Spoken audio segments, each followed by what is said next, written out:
Tiang Ratu Alingsir hari ini boleh tampil ke Griyo.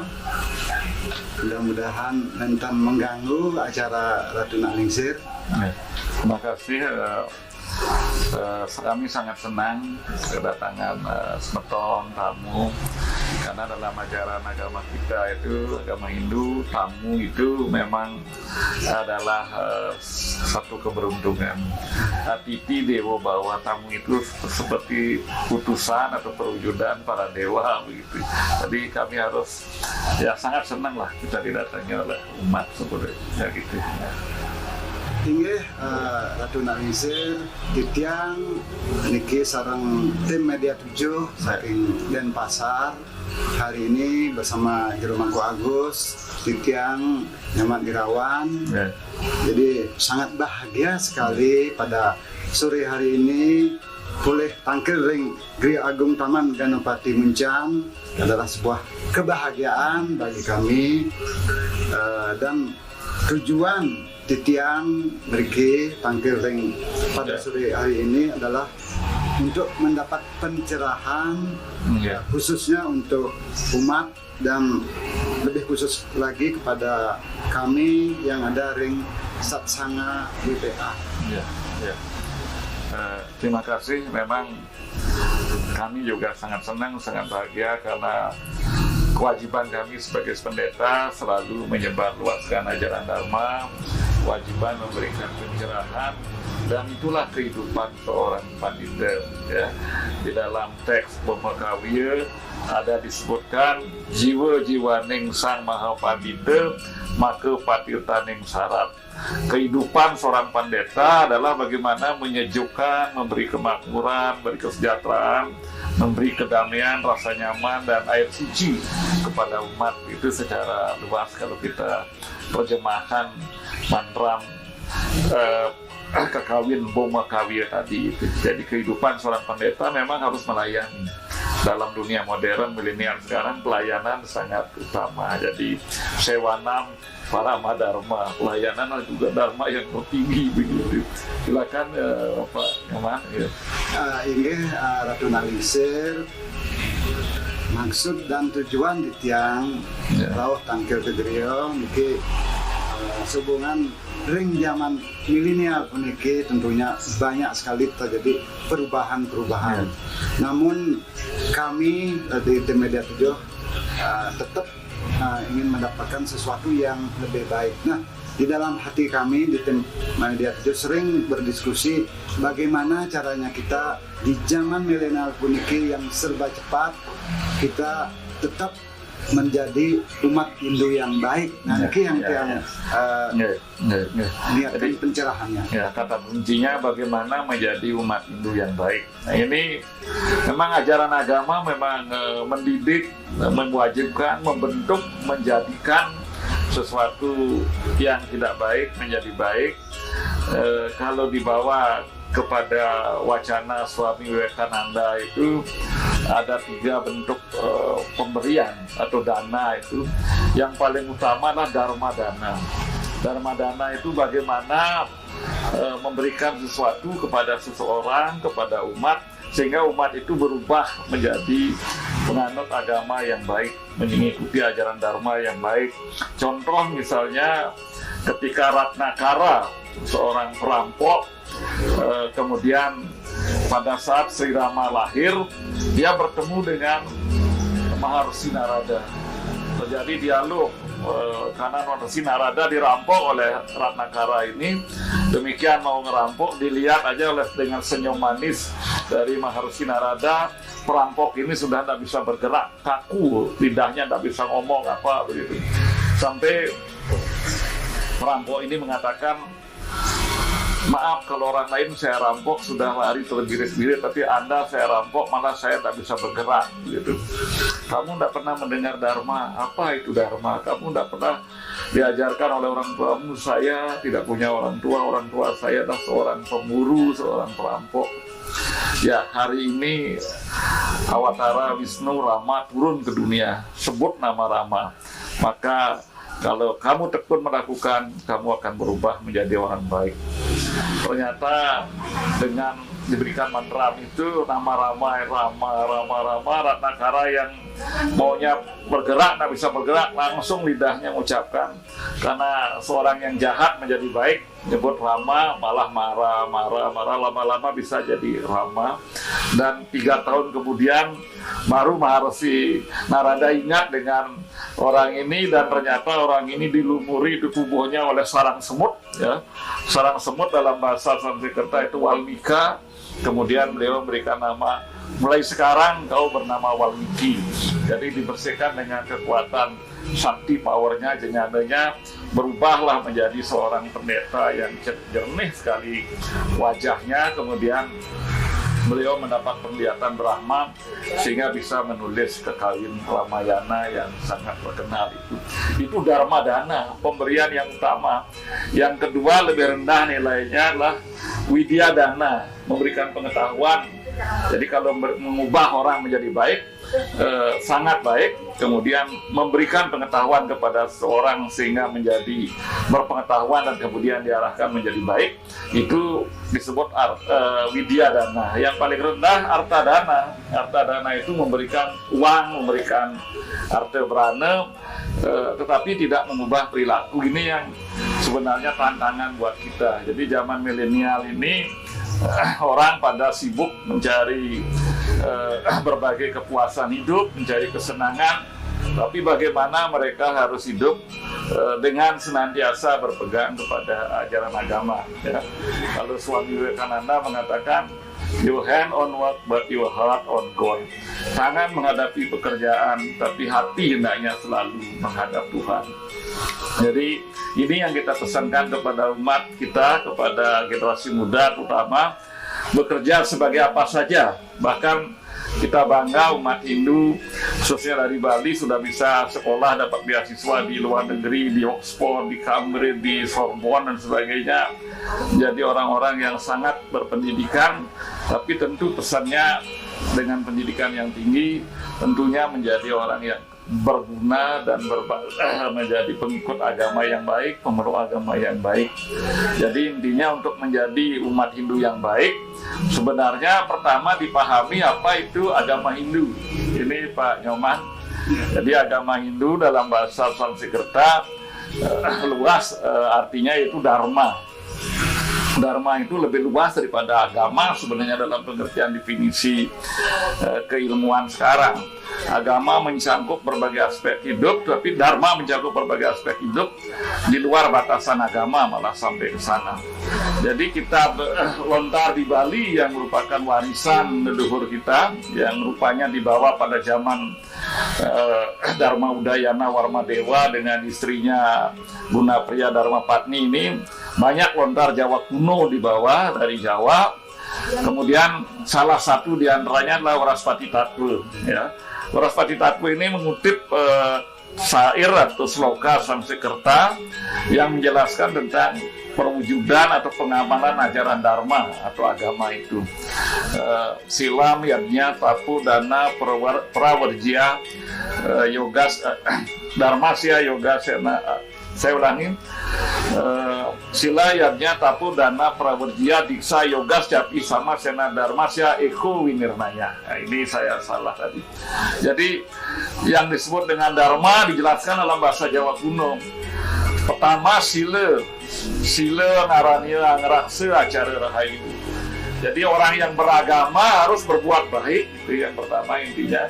Kalau ada orang beragama menjelekkan, memfitnah, menghujat, mencaci maki, menyampaikan ujaran kebencian, itu apalagi tokoh agama ini, sayang, itu bukan cerminan daripada ajaran Dharma.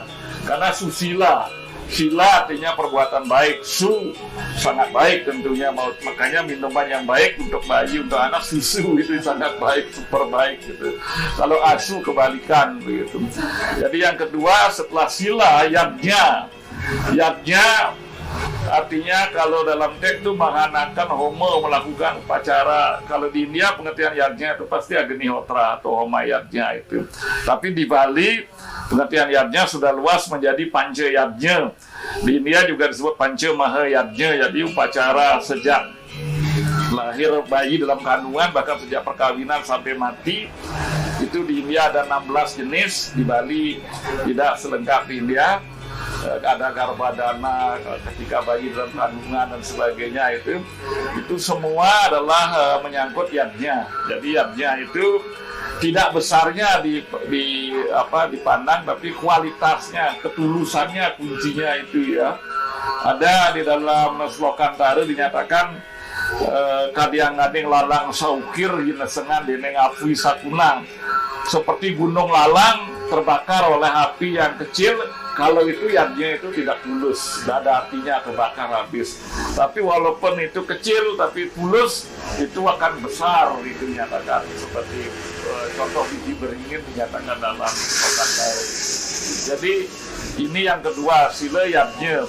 Yang ketiga, tape. Ya, tape itu merat ikang indriya. Bagaimana kita mengendalikan diri. Kalau memang sudah dokter menyatakan Anda ini paru-parunya basah atau paru-parunya sudah tidak bagus, hentikan merokok, ya berhentilah merokok.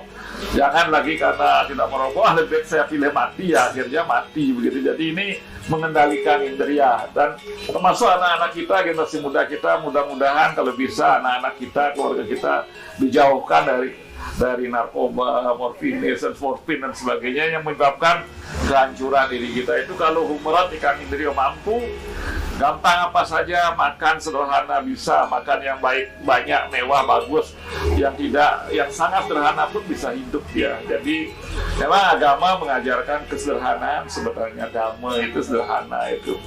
Kemudian sila yadnya tape sudah.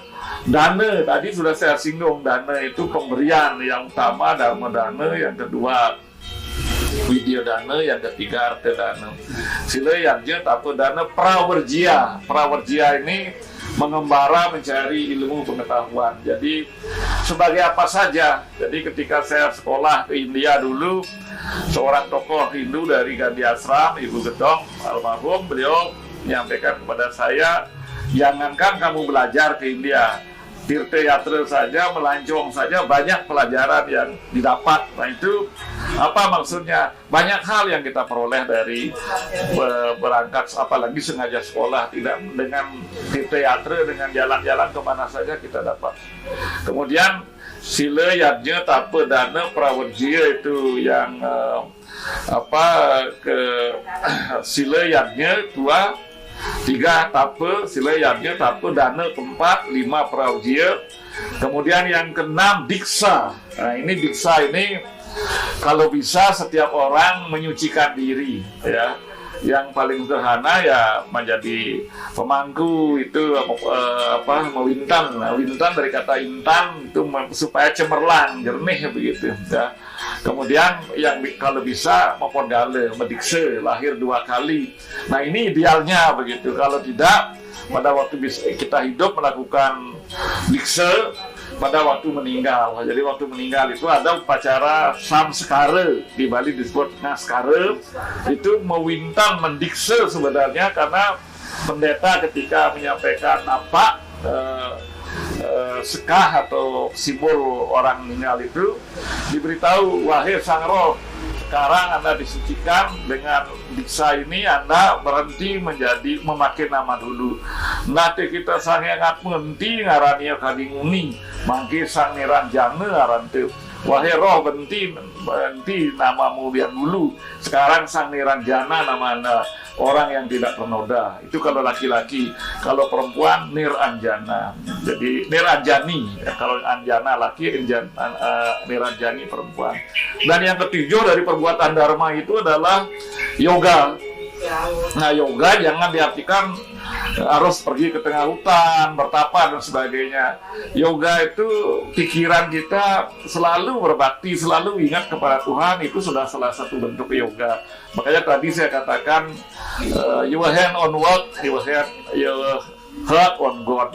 Tangan menghadapi pekerjaan apa, sebagai kru, sebagai teknisi, sebagai apa saja, sebagai guru, sebagai buruh, sebagai pegawai, tapi tetap hati kita selalu Ratu Betara, ingat kepada Yang Widi, ingat kepada Tuhan, sehingga kita selalu digariskan untuk berbuat demikian. Memang manusia karena perjalanan karma tidak selalu di kehidupannya di sini mendapatkan kebaikan.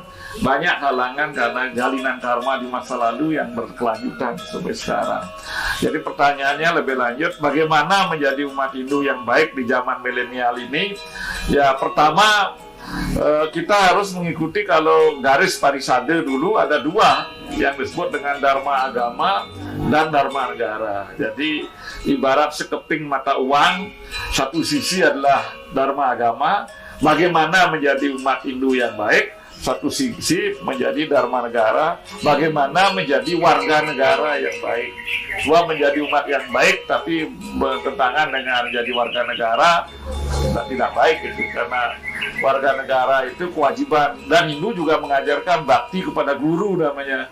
Ya, pertama guru Rupake yang melahirkan kita, kemudian guru pengajian yang mendidik kita, mengajar kita, terakhir guru wisese, pemerintah atau negara wajib kita hormati. Dan ini memang diajarkan Triguru, bahkan yang tertinggi adalah Guru Swadhyaya, Tuhan yang Maha Esa adalah guru yang tertinggi. Karena itu beliau disebut Paramesti Guru atau Betara Guru, roh suci leluhur kita yang sudah mencapai alam Brahman, alam Trimurti, melinggih di Rong Tiga juga disebut melinggih di Kemulan. Guru menjadi yang guru dari kawitan atau guru leluhur kita sebagai guru begitu. Jadi kewajiban menjadi umat agama yang baik dan kewajiban menjadi warga negara yang baik. Nah, untuk menjadi umat beragama yang baik, adik-adik terutama yang milenial yang belum kawin ini sangat bagus mempersiapkan dari mulai merencanakan perkawinan, memilih calon suami, memilih calon istri yang baik supaya dapat lingkungan yang baik. Lingkungan yang baik dalam Hindu disebut samsarga. Samsarga itu cerita seekor bio yang dipelihara oleh seorang pendeta, seekor bio yang dipelihara oleh seorang perampok. Kan berbeda jadinya. Kalau dipelihara oleh pendeta, bionya swastiastu, durusang, melinggih dan seterusnya. Kalau rampok atau pemburu yang melihara, ya bunuh apa dan sebagainya. Jadi lingkungan ini, karena itu perhatikan sekali lingkungan pergaulan kita, jangan sampai kena narkoba begitu, jangan. Sangat bagus mendekatkan diri kepada orang-orang tokoh-tokoh, guru agama, tokoh-tokoh guru pada umumnya, tokoh-tokoh masyarakat, supaya kita mendapat vibrasi, mendapat pengaruh kebaikan. Jadi untuk itu sebenarnya pendidikan anak sejak dalam kandungan sudah harus diperhatikan itu. Jadi karena itu di Bali, bahkan di India juga sampai sekarang, cukur rambut pun dilarang ketika bayi sudah berumur 7 bulan. Ya. Bulan ke-7, ke-8, ke-9 itu selama 3 bulan tidak boleh cukur rambut. Ya. Kalau pas ke-9 sudah lahir bayinya, bapaknya cukur rambut, biasanya tetangga bertanya, sudah saman bercukur? Apa bayi udah lahir, laki atau perempuan? Begitu, itu dengan rasa bahagia. Jadi ketika istri hamil jangan melakukan tindakan-tindakan tercela, apalagi memarahi istri atau berkelahi di rumah dalam keadaan istri yang peka sekali. Karena itu bahkan kalau ajaran Manawadharma Sastra dan sebagainya dilarang suami pergi jauh ya, supaya jangan cemas ya, jangan berburu, jangan memancing kalau bisa ya, karena ya hal-hal yang demikian bisa terjadi pada mempengaruhi bayi kita. Jadi kalau sangat baik, kalau bisa orang tua atau bapaknya, istri yang mulai hamil, bisikanlah mantram di atas perut istri, Gayatri Mantram. Gayatri Mantram itu tulisannya bait pertama 3 kali berturut-turut dengan usuk. Mohon kalau ingin anak laki yang pertama lahir itu wayangkan kita mohon, kalau anak perempuan yang mana kita mohon selalu supaya roh suci leluhur para dewa itu turun menjelma menjadi anak-anak kita, menjadi manusia yang suputra ini. Kalau sudah dapat sejak dalam kandungan, kemudian upacara-upacara manusia yamnya di Bali itu sebenarnya adalah upacara sarira samaskara, menyucikan badan itu, mengubah perilaku sebenarnya, karakter begitu. Sama dengan setiap remaja upacara potong gigi, maksudnya supaya jangan karakter keraksasaan itu muncul begitu. Kemudian daun telinga ditusuk ketika kita bayi ditindik gitu, laki perempuan kalau di dia itu supaya sifat keraksasaan juga jangan muncul. Ceritanya kan konon Betara Kala lahir dari hubungan yang tidak resmi, tidak bagus di alam sana. Kama Dewa Siwa turun di laut, akhirnya menjadi raksasa yang menakutkan sekali. Dia mencari ayahnya, kemudian para dewa semua berlarian. Dewa Siwa mau menerima Dewa Kala, kemudian dengan catatan daun telinganya ditusuk, kemudian wajahnya yang garang berubah, kemudian akhirnya gigi taringnya dipatahkan, dipangur, kemudian baru menjadi dewa yang sempurna. Karena itu manusia yang sudah mencapai tingkat kedewaan disebut dewa sia. Jadi dewa sia itu dari kata dewa dan sia. Sia itu menunjukkan milik genetik, jadi dewa sia yang memiliki sifat dewa itu ya. Kalau sudah anak kita sejak kecil kita didik dengan baik, carikan pekerjaan, cari sekolah, dia sendiri yang menentukan. Kita orang tuanya tidak pernah hirau, itu dia sudah bisa tahu karena dia bertanggung jawab kepada dirinya sendiri. Mau ke luar negeri sekolah mana, yang penting dia minta restu pada orang tua, dia sujud kepada bapaknya, sujud kepada ibunya. Ini penting kita latih anak-anak kita, karena dalam Hindu pada namaskaram namanya, pada namaskaram itu mencium kaki, menghormati kaki bapak ibu guru. Jangan pada waktu jadi pendeta saja, waktu mendikse baru sungkem begitu. Nah, kalau bisa kembangkan ketika anak kita kawin, ketika otonan, apa ketika ulang tahun. Kan umat kita tidak aja merayakan otonan, ulang tahun juga dirayakan. Kalau ulang tahun dirayakan tambah dengan canang, tambah dengan sajian sedikit. Kalau otonan dirayakan, kalau diisi kue tart juga tak masalah. Semua pada tidak akan menghilangi identitas dalam memuliakan itu yang demikian.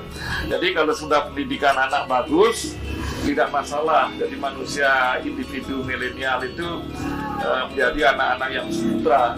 Dan kalau sudah waktu anak-anak baik, ini bisa dilihat bagaimana dari karakter anak dalam hari yang 10 disebut Dasewara. Kalau anaknya lahir hari Pandita, sejak anak-anak sudah kelihatan karakter kependetaannya itu, malah bisa menasehati orang tuanya. Ini kalau kelahiran Pandita. Kalau Pati kepemimpinan, Pandita Pati suka, selalu senang, bahagia sejak anak-anak, tidak baca meta. Pandita Pati suka, kalau duka kesedihan, mendera yang bersangkutan. Pandita Pati suka duka. Sri, nah kalau hari lahirnya Sri, rezekinya gampang, cari pekerjaan gampang, apa saja gampang, dia cari teman, cari apa gampang. Jadi Pandita Pati suka duka. Sri Manoh, kalau Manoh polos, ada teman saya bernama Pak Manoh di mana-mana terkenal Pak Manoh itu polos gitu, karena memang Manoh itu ya tidak banyak masalah itulah, tidak banyak hal. Manoh manusia, kalau manusia dari kata manusia. Manu main, punya pikiran, sia memiliki. Jadi manusia itu orang yang memiliki pikiran, jadi bisa mempertimbangkan baik buruk. Kalau manusia dari kelahirannya suka duka, lara pati dan sebagainya berimbang, tidak selalu malah banyak sukanya begitulah. Jadi Pandita Pati suka duka. Sri Manoh manusia raja. Kalau anak bapak lahir hari raja, wah sejak anak TK sudah dijemput oleh temannya itu jadi pemimpin gitu, jadi ketua kelas, jadi pokoknya apa saja dalam kegiatan, masuk di sekolah jadi ketua kelas, masuk di kampus jadi dewan ketua mahasiswa, presiden mahasiswa, di masyarakat ketua ormas dan sebagainya, kalau pendidikannya baik ya. Tapi kalau hari lahirnya raksasa, nah ini yang berat ini. Raksasa itu waktu anak-anak nakal, sudah gede beranal, sudah tua begunal, ini bermasalah. Tapi semua itu bisa ditempuh dengan jalan prayasita, yang di Bali disebut dengan membayuh hoton. Kalau Pandita melaksanakan membayuh hoton itu dari triwaranya, caturwara, pancawara, sadwara, saptawara, astawara sampai sangawara. Itu ada ritual upacara tertentu dan mata air pancuran yang dipakai, dan menggunakan gunungan kelacap Sudamala untuk nyiram yang bersangkutan. Jadi di mana diperintahkan dalam ketentuan itu. Maka anak itu berubah. Jadi cerita orang tuanya yang anak-anaknya membayuh kemari, ternyata mengalami perubahan luar biasa. Becik pisan itu setelah itu bayuh makin berubah. Nah, itu yang malah ada orang sudah tua juga mau bayuh karena kena sial terus gitu, dia sebagai tukang ada saja halangannya bekerja, minta membayuh juga silakan, kita lakukan membayuh oton. Ternyata setelah membayuh yang bersangkutan cerita selamat itu atau letan berarti aman menjadi tiap hari. Ini mengubah perilaku lewat ritual, lewat lingkungan, lewat pendidikan. Jadi orang berubah itu ketika dia dapat sentuhan pendidikan, sentuhan kasih sayang dan sebagainya. Jangankan kita sesama manusia, makhluk hidup, burung pun, binatang pun, kalau semua didekati dengan kasih, dia sangat baik dengan kita. Karena itu pendidikan dalam Hindu, the end of education is character. Jadi akhir daripada pendidikan adalah akhlak mulia. Kemuliaan ini yang istilah sekarang memiliki literasi. Literasi pemahaman agamanya sangat bagus sehingga perilakunya baik, dan moderasi. Moderasi artinya orangnya inklusif, tidak eksklusif, rendah hati, dan bisa menghormati siapa saja, menghormati orang lain. Ini pokok-pokok pikiran apa yang saya bisa sampaikan tentang bagaimana menjadi manusia yang baik dalam sesuai dengan ajaran agama Hindu, sesuai dengan sastra agama. Bahkan Ramayana memberikan pesan dalam situasi milenial ini, saka nikah ngerat gitu. Peredaran tahun saka ini ikuti yan wenang manut, kalau bisa ikuti itu manu pedese Priyata ya rumah saya, ajaran manu atau manawa dharma sastra, hukum agama, hukum negara, itu semua laksanakan. Ya, jana nuraga dituin prayo, jana kesayang nikah apa itu duluan, lenyapnya penderitaan, kesejahteraan, lenyapnya penderitaan, kesayang nikah apa, jana nuraga dituin kepangguh, maka kemakmuran, kesejahteraan semua akan bagus. Jadi kita ikuti peredaran. Sekarang menggunakan HP, Android, gunakan. Sekarang menggunakan laptop, gunakan. Teknologi canggih, kalau ke Jakarta naik pesawat terbang, pakai pesawat, jangan jalan kaki ke Jakarta, nanti tidak sampai-sampai gitu. Jadi ini perubahan, kita bangga dengan anak-anak muda kita sudah. Bahkan dengan pandemi ini, satu segi kita bersedih hati karena banyak korban, satu segi anak kita semua sudah pegang HP, dari mulai nikah sudah pegang HP. Jadi bagaimana memanfaatkan pisau, kalau kita gunakan pisau itu untuk kebaikan, untuk produktif, jangan untuk hal-hal yang tidak produktif. Ini pesan saya kepada kita si muda milenial yang sekarang ini untuk menjadi umat Hindu yang baik. Inge Suksmo, terima kasih Ratu Naningsir. Jadi pencerahannya betul-betul lengkap. Ternyata di Hindu itu benar-benar menghargai dharma agama dan dharma negara. Shanti, Shanti, Shanti.